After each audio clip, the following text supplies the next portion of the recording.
All right, welcome back to the Built to Grow podcast. I'm your host, Tim Lyons, in studio at the table with Randy Angston. What's up, buddy? Nice blue shirt. Got a little color pop today, boys and girls. Yeah. Check us out on YouTube, guys. We have a channel there. Mm-hmm.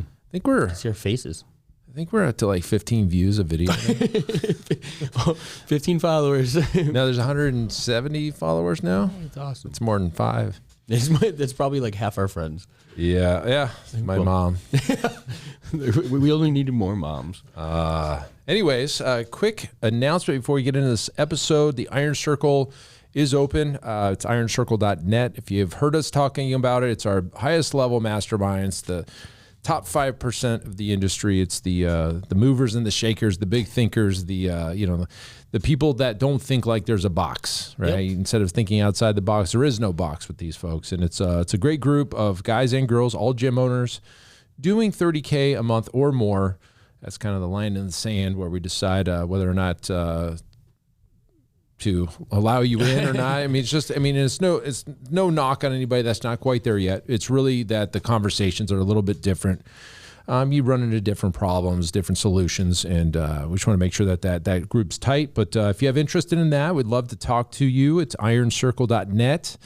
There's tons of information on that page. Mm-hmm. Go check it out and let us know.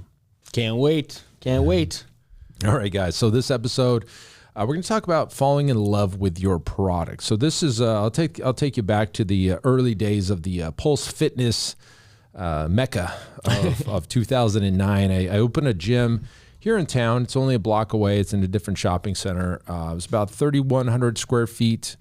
By the way, the rent even back then was about $9,500 a month, which is in a great area, right? And I did all my research. I said, this is the model that I wanted to bring to market. I ran all my performance numbers. I went and met with the bank, business plan. It was all great on paper, right? And just like they always are, they're great on paper. I opened up a gym. It was very Anytime Fitness-esque. It was a 24/7 access gym and personal training if you wanted it. Yep. And we brought in, independent trainers that, were looking for a new home. And, for a while it was pretty fun. There was a lot of action going on. And, overnight we were, well over 300 members and it was a good time. And so, fast forward about 6 months, it didn't take long to realize that I don't think the money's coming in the way it needs to come in. And, that's about the time that I met you, Randy, and you were in there and we'd talk business and, chop it up a little bit and you would come in and gosh, I think you were there like 2 hours every day. Yeah, we were. I literally get a workout in and then you and I would just talk life and business for the next hour or whatever. Yeah. Yeah. And just kind of hang and, I didn't know anything about business. I never had owned a business at the time. I worked for companies that did pretty decent and, long and short of it is I knew something was off and I had to make a decision, like either I'm going to keep going down this path and go into, failure or I need to make a change. And the reason I bring that up is because there's so many gyms out there that have a product that it's the owner's baby, right? Yeah. Like, they fall in love with their thing and it's their way or the highway. And it's like, it's going to work. Trust me. And then you end up failing because you're not willing to change. And without the willingness to change, you're stuck on a path that, look, things change all the time in business and there's a better way. You find a better way, you change. And it was really easy to convince me that I needed to change because my business was about profit and not about the model. Like I needed to be profitable. And that's the only reason you go into business, honestly. Exactly. To generate money, right? And so we made a change. We went out and found consultants. We changed our model literally overnight. It was about month 9 when we decided to just basically wipe out all the equipment, make it a training gym, kicked out all the independent trainers, hired in our own trainers, and basically created a training gym out of what was going to be a failed business. Yeah. And we have not looked back. And I was very open to change because, look, I only went into this business to provide, a lifestyle and to make money and obviously serve the community and get great clients and get great results for people. but I was on a sinking ship, and I had to change. And that's the realization that you came to, but you were aware of it, right? Because you were focused on the numbers. You were focused on the logic in the in not the emotion. Sure. And that's a little bit of kind of the lesson in falling in love with your product or your service, is you can be seduced by it, and you could literally miss the things that are the truths of the situation. Sure. And this is it's human nature. It's not just the business. I mean, we've seen relationships where people, marriages, things like that, where they're blind to how bad certain things are, right? And it's always just, it's almost like they've got blinders on, or, in every situation.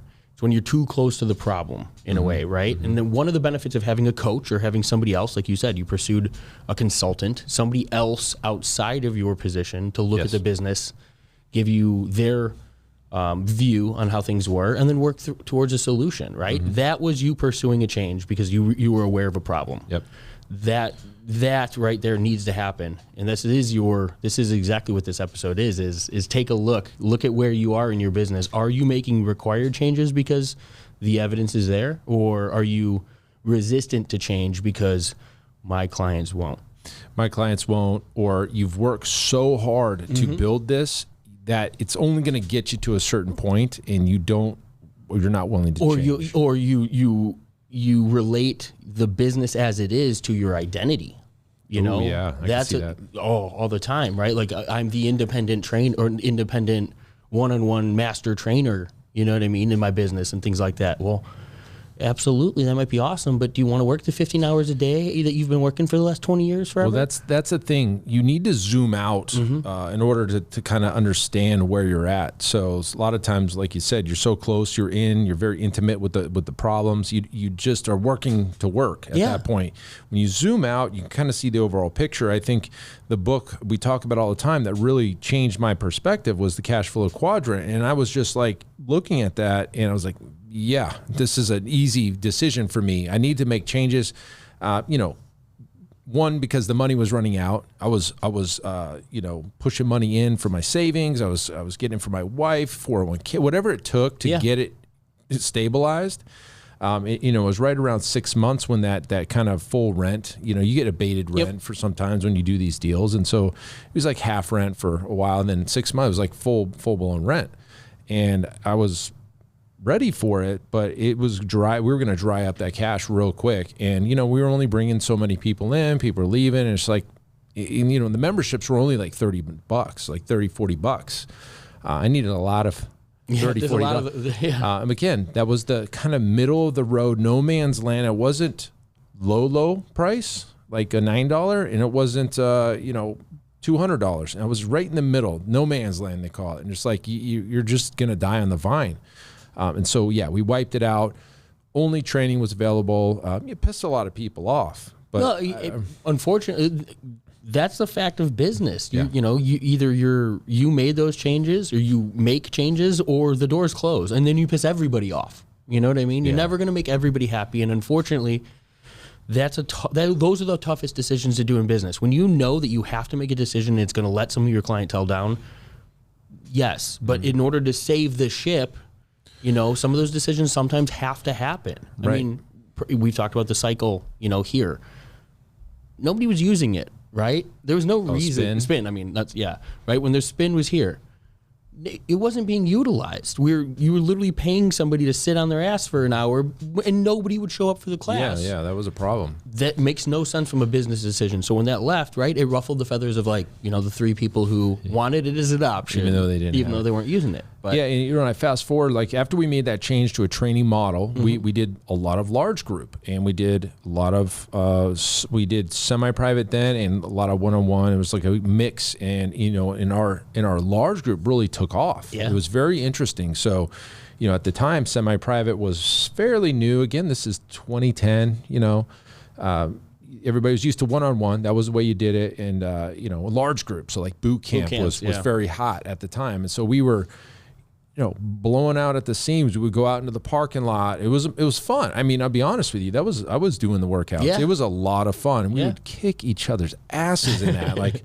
we kind of, it's funny because our mentality's changed quite a bit, but like it was always about the hardest training workout and people were falling off and gas. And it was, we had some fire breathers, if you will, that would just blow through it. And, it was a lot of fun. But, fast forward to today, we don't even offer boot camp style large group team training anymore. Absolutely. It's all semi-private. So again, if I was fallen in love with the large group training, we would still have it. But once we looked at the data, they pay the least, they stay the least, they take up the time spots that we could be putting in, the prime time spots we put semi-private in, so that once again, we did not fall in love with the product. And the one thing I would say is we would look at it, I'm like, man, we're going to miss that.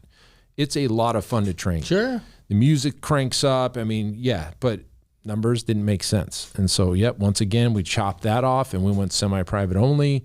And we are thriving. We are back. We are making more money now than we ever have. We're back in business, and it's great. And it's because of that. That was kind of a nice way to talk through that, because you kind of highlight the fact of like, yeah, we're emotionally tied to this. We enjoy this as a service, right? Exactly. You love it. That's a strong emotion. And as a business owner, there are businesses and business owners make decisions all of the time to do things that they enjoy or that their staff enjoys. And that's okay to a degree, as long as you're not, literally driving the business into the hole. There are going to be some areas you can keep in, layer in, things like that. But if the evidence is overwhelming that this is hurting your business, that you're losing money consistently. We were losing potential. Exactly. And that's where it was. Because we were making money, correct. But we can make more. Exactly. And you guys weren't tied to the service or the type of training. At the end of the day, what you guys provide to the marketplace here is the opportunity to change lives. Mm-hmm. And we've expanded on that now with semi-private, as opposed to just, the workout. Providing just the workout with a hot, sweaty, calorie, burning efficient, workout. The rest of that just came into play. So you guys elevated both the service, really the results of the clientele and the effects of them long-term, the results of them long-term, that type of thing. And it was all because you looked at it subjectively and said, you know what? Oh, yeah. Let's pull ourselves away from just the fact that we really enjoy this type of workout. That was the tough part. And we had a lot of conversations in the office late night, be like, man, we could sell this till we're blue. We could sell this right now. We can run some ads and we'd fill this boot camp up. Truth be told, you guys you found ways of keeping it around longer than you should have, in a way. Yeah, we scaled it back. Yeah. After COVID, we had scaled it back to like, we had run them 4 or 5 sessions a day all week, and down to like 2 sessions 3 days a week, and then 1 session 3 days a week, then 1 session a week, and then it's gone. Yeah. Yeah, and it makes sense. I mean, one, you got to transition some of those clients, right? We weren't trying to we're not trying to hurt or insult and just piss everybody off. There was opportunity for them to move over and understand and learn what semi-private offered as well, and or find another home. Unfortunately, that service as it ended, and I got some nasty grams. I'm sure it was humorous because the people that were sending me the nasty grams and stuff like that, like, I can't believe you're doing this. And I'm like, we have a great relationship in the gym. Now you're going to slide this email over and kind of just bash me a little bit. I laugh it off. Yeah. It is what it is. Cause being this long in business, you get some scars, right? And I'm like, I knew this was coming from somebody. And sure enough, a couple trickled in. It is what it is. But at the end of the day, guys, you have to do what's best for business. Business is numbers. It's also lifestyle and all these other things. But it's your clientele, your life. The business is a living, breathing thing, separate of you. And you have to. You can't fall in love with it. That's the point. And so you got to make changes. You got to evolve. I have something. Well, I won't share that. I was going to say it's part of my presentation, but look at like the cell phone company BlackBerry, right? They own the market and they didn't change with the times, and the consumer changed more rapidly than they did, and they're long gone, right? I don't want that to be you as a gym owner, right? You've got a model that maybe worked 5 years ago, 10 years ago. Today, there's new models, there's better ways to do it, and we've learned a lot.